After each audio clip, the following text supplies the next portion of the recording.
You know, I don't want to do the tweets because I feel like most of the people that you cover are diseased, but I am willing to talk about them.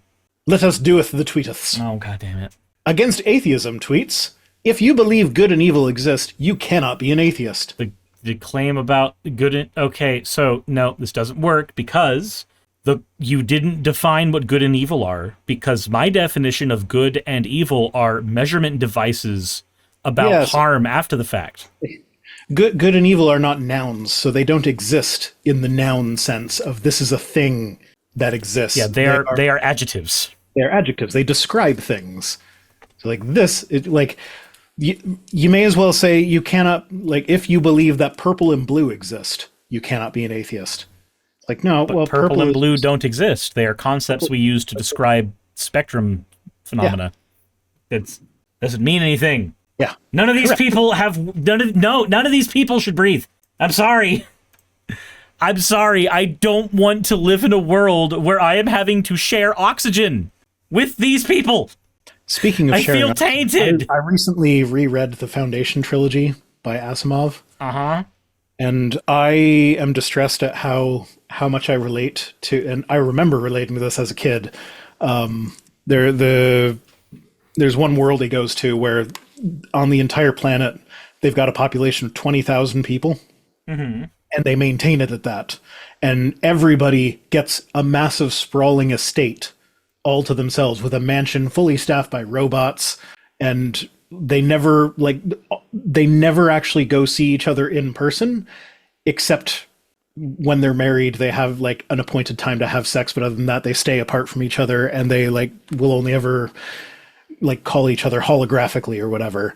And I related to those people so hard. That just sounds like Discord buddies now. Yeah.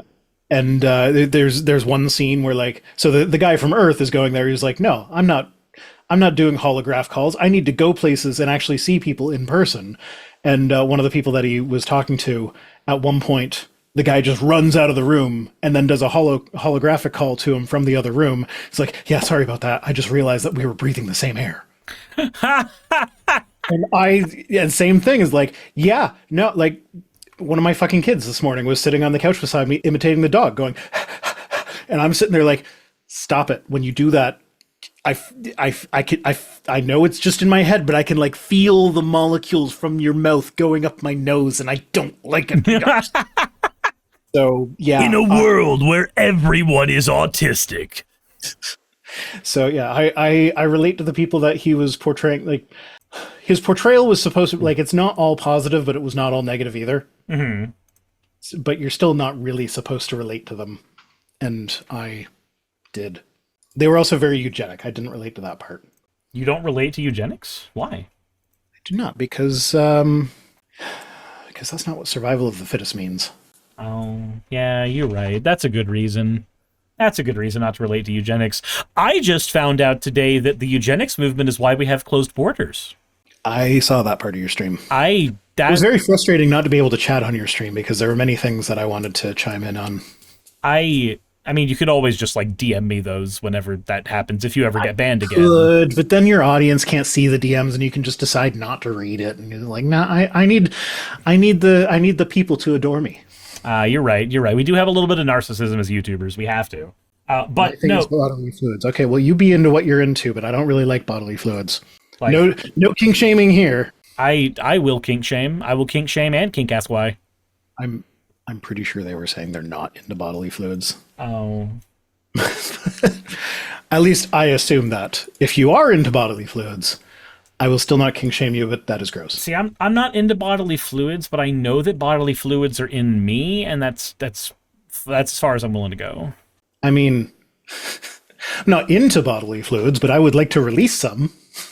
Also, can I just say this has nothing to do with anything related to what we're doing right now, but the conversation about the Cybertruck reminded me. So I just paid my my vehicle registration today because I had to do that once a year, and I didn't realize that Georgia has an exorbitant fee that is tacked onto vehicle registration called an alternate fuel fee. Because you have an EV? Yep. Yeah, we get punished. They're charging you a tax Yep. For doing things that are good for the environment and good for the economy. Yes. We get punished for having EVs in Georgia. I just learned this.